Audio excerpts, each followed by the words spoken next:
did a little bit, or I loosened a little bit of the restrictions in our city. So what up, YouTube? Nate here from Thrift Dweller, coming at you with, I guess it's like a vlog slash pickup video.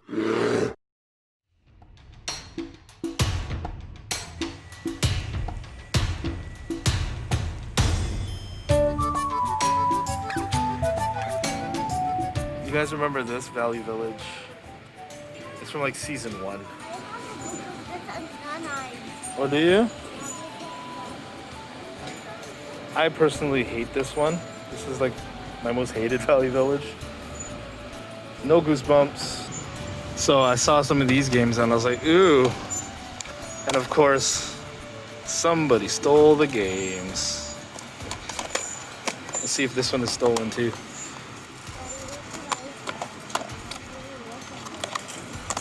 Just jacked all the games. Even Howie Mandel isn't safe. Alright. For Isaiah. How much is he? $8. Dirty Power Rangers.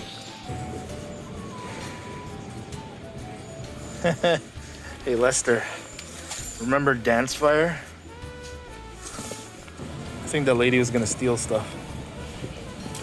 Oh, Nerf.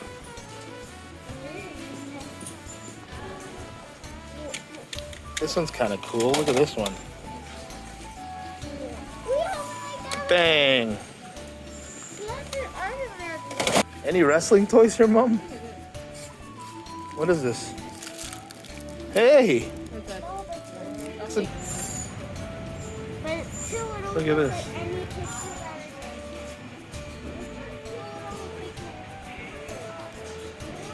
I might have got that actually for a cheaper price. And back in the day, you used to find like GameCubes all over the place here. Thrustmaster. So officially, this will be today's pickups. It's like official Nintendo Power Comics, it says. And you got some of this, I don't know, Pokemon toys. I think that was pretty cool. I've literally watched like 4 people shoplift today. It's this disgusting. It's gross. In the kids book aisle, all these are like, you buy 5 kids books, you get 1 free. So these are all $1 or something. I just thought they were really cool. This one is for my kids actually. My daughter wanted that one. I like when they read physical books. It makes me proud inside. This one was interesting to me. I don't know if you can see the corner there. It says official Nintendo Power Comic.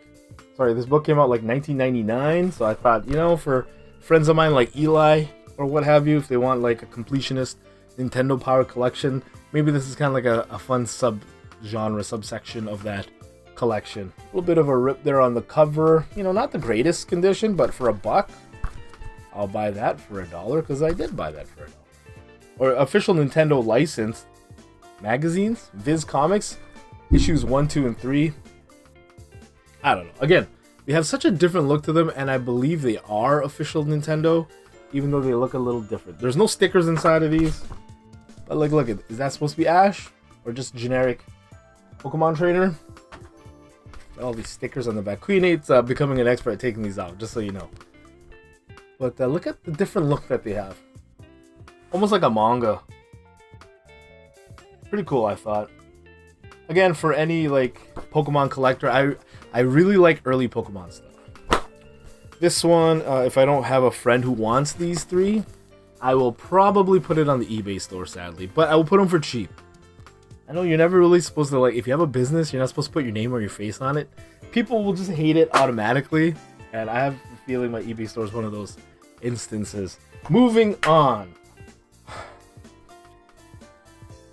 If you checked out my, what's it called? My room tour, you know that Wiggles is my jam. If you guys don't remember, Wiggles was a line of dog plushies. I think they also had like an elephant in there. In the 80s and 90s, I think, late 80s. Anyways, one of the earliest memories I have is like playing with my my dog there. You should have seen him on the room tour video. And maybe it reminds me of my dog that we lost this year. Rest in peace, Gizmo. We love you. I miss you. Rest in peace, Abby, our first dog we had to put down a couple years back. I've never been the same since. But yeah, this one is just super unique to me. I've never seen like this kind of dog. They've always been anthropomorphized. Did I use that properly? Like, humanoid type. This one's like a legit dog.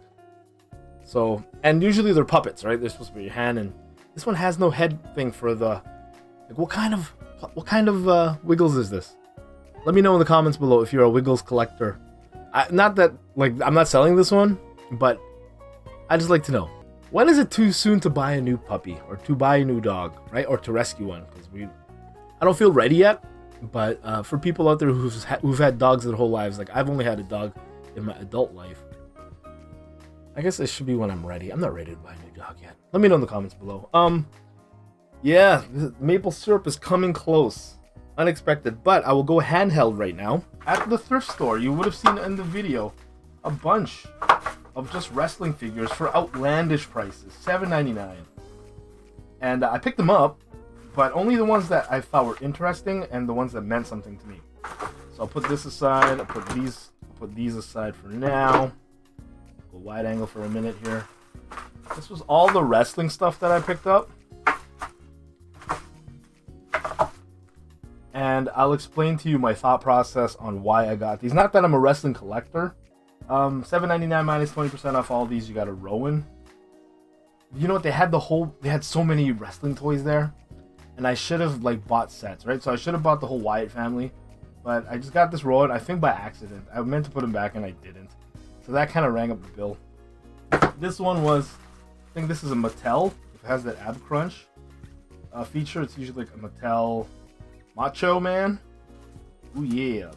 This one looked interesting to me. Like, I know I watched a lot of figure collector channels, I guess, and something that's getting big, or something that I've noted, is people caring about like the first release of a certain wrestler's action figure. I guess in the wrestling world, instead of sports cards, the rookie cards are like rookie figures. This reminded me of like the first John Cena, so I'm assuming it's like his first action figure. You know, when he goes up to Taker and he says, "Ruthless aggression," and he has that haircut, what have you. $7.99 minus 20% off. Let me know in the comments below if you thought that was a good pickup or not. These two I got because they were early figures. These are Jack's figures. They just look different. They looked early, and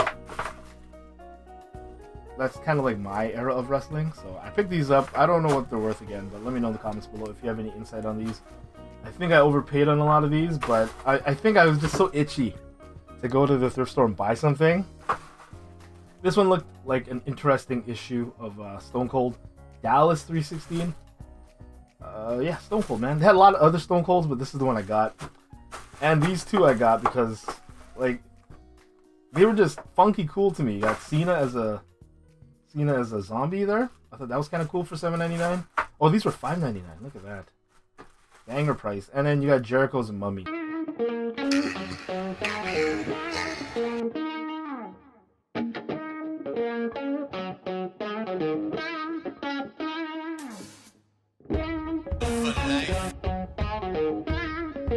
biggest icon in wrestling.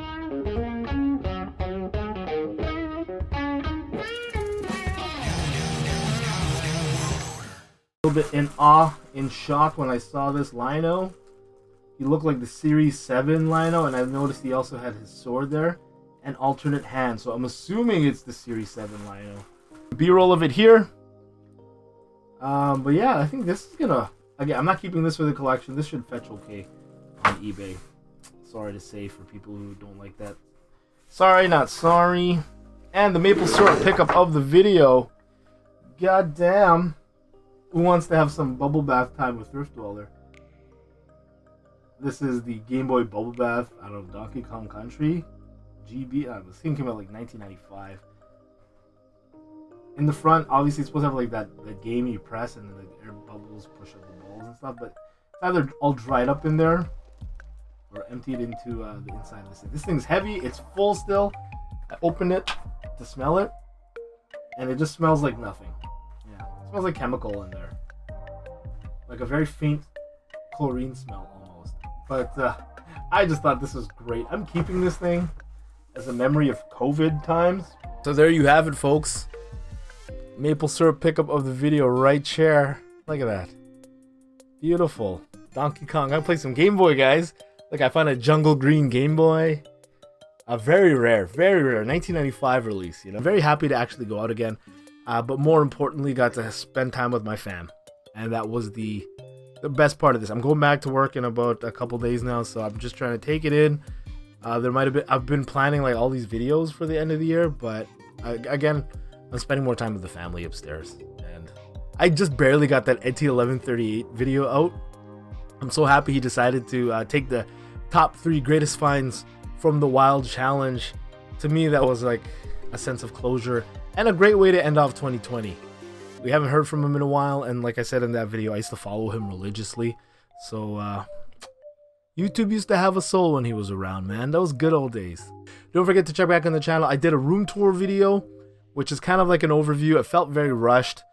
I wanted to put a little bit more production in it, but I just wanted to give that before the end of the year. I'll do a more in-depth one after we get rid of the PlayStation cabinet and the Nintendo sign. If you have any questions about the room tour, I would love to get those so I can answer them when I do like a proper close-up in-depth room tour video.